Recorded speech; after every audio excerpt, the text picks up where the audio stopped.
For some folks, bigger will always be better, and there is no shortage of mini tablet smartphones for our pockets and purses.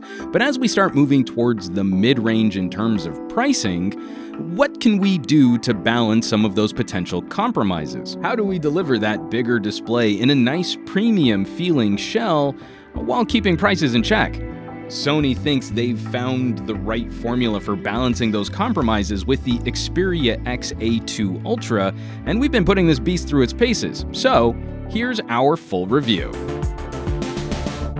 Here we go, folks. A 6-inch 1080p display, 16:9 aspect ratio with Sony's hallmark forehead and chin bezels. Against another big screen champ, we've got similar heights. This phone is a little bit wider, but overall we've got very similar screen surface area when compared against a phone like the Galaxy Note 8. I think Sony has done a remarkably good job of balancing thinner side bezels against their traditional blocky modern aesthetic. And we get a nice combination of materials here. The back does arrive in plastic, but it blends in really well with the aluminum sides. Whatever they're using to paint to coat this rear panel feels very similar to the edges, and overall does not feel like a cheap, flimsy plastic, more a higher quality polycarb. It gives off a great first week impression, but we do have some concerns over how this product will age over time, how this paint, how this coating will hold up against scratches, nicks, bumps, bruises, and other lifestyle abuse. The crown jewel feature, we get a big, bold LCD display, but I have found that in bright, direct California sun, this screen can be a little hard to read. Otherwise, it's a well-executed display with plenty of room for you to get your work done. If we needed another reason to proclaim the death of the mini tablet,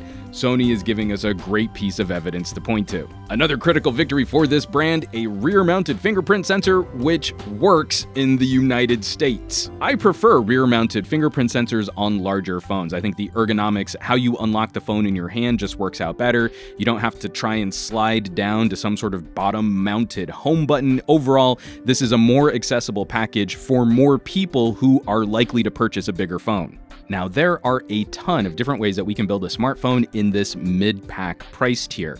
Now, Sony is balancing this huge display against a lower-powered chipset. Instead of a Qualcomm 800 series processor, the XA2 Ultra is rocking the Snapdragon 630. They might lack a little horsepower, but I am a fan of these lower-power chipsets, delivering a hearty balance of daily lifestyle usage while sipping a lot less battery. UI performance is generally smooth, if a bit sticky with some heavier multitasking, and the phone is capable of handling whatever media files you might want to throw at it, including capturing 4K video. Again, a tightrope walk, but using a less expensive chipset may have helped Sony budget for a beefier camera sensor. The rear shooter here is largely the same hardware as what we'll find on a more expensive Xperia, minus some of just the fancier sensors and accessories, but the Snapdragon 630 just isn't powerful enough to ramp up that really crazy 900 frame per second slow motion burst. Sony's camera app covers the basics well, if it can still feel a bit intrusive at times. Superior Auto feels a little anachronistic when compared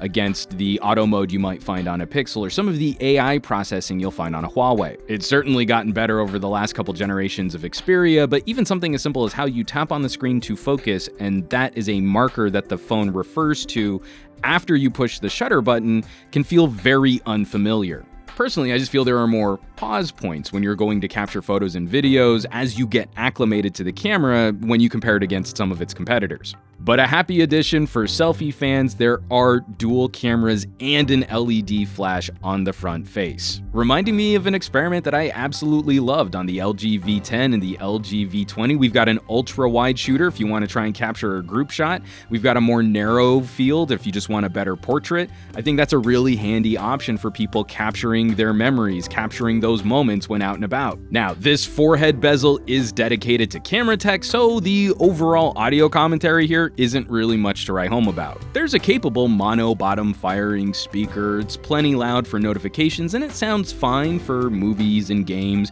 Maybe you want to play a little music or a podcast out of the bottom of your phone. We've about peaked on mono bottom firing speakers, so the XA is about as well equipped as you would expect. The headphone game is a little bit disappointing though. We're always happy to see a built-in 3.5mm jack. It's way more convenient than dongles and adapters. If you already own some headphones or some good earbuds, earbuds, you plug them right in, you're good to go. Sony built a reputation on being a high-end multimedia consumer content consumption company, and this probably won't satisfy folks who are looking to drive nicer cans. This hardware is totally fine for sound tracking other activities or taking phone calls, but if the activity you want to pay attention to is listening to nice music on nice headphones, you're probably going to want to shop elsewhere. And lastly, that brings us to battery life. We've got a nice size capacity here, but again, this oversized display drinks up more than its fair share of juice. Testing a smartphone like this can be a bit tricky. It's handily an all-day performer when used for just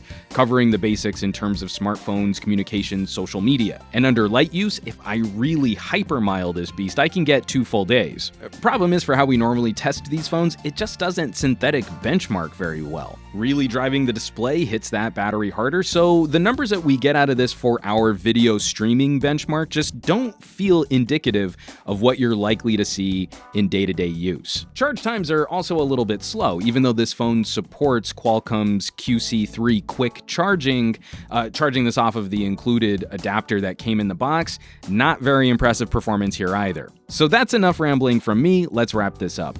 Where's that leave us with the Sony Xperia XA2 Ultra? There are some obvious points on paper and a few design elements which might scare away some of the consumers considering a bigger phone. If you're watching this video, you're probably an enthusiast used to a different kind of premium mid-ranger conversation. AKA, you probably care a bit more about horsepower than just having the biggest screen you can at this price tier. Considering where the market's moved on to, you probably can't buy a One Plus, for example, anywhere close to this price anymore. But there are other brands that are including beefier processors in this middle chunk of the market. The XA2 Ultra doesn't do the best job of competing against that kind of conversation, but I'm always happy to discuss beefier battery life. The appeal of this phone is totally niche, just as when we went through some of those experiments on devices like the Lumia 1320. But Sony does a good job of delivering exactly what they set out to do.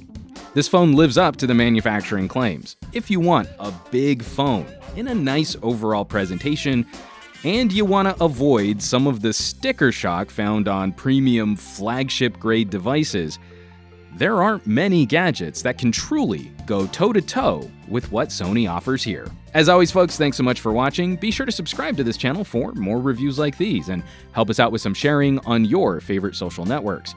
For Pocketnow, I'm Juan Carlos Bagnell, some gadget guy around the internet, and I will catch you all on the next review.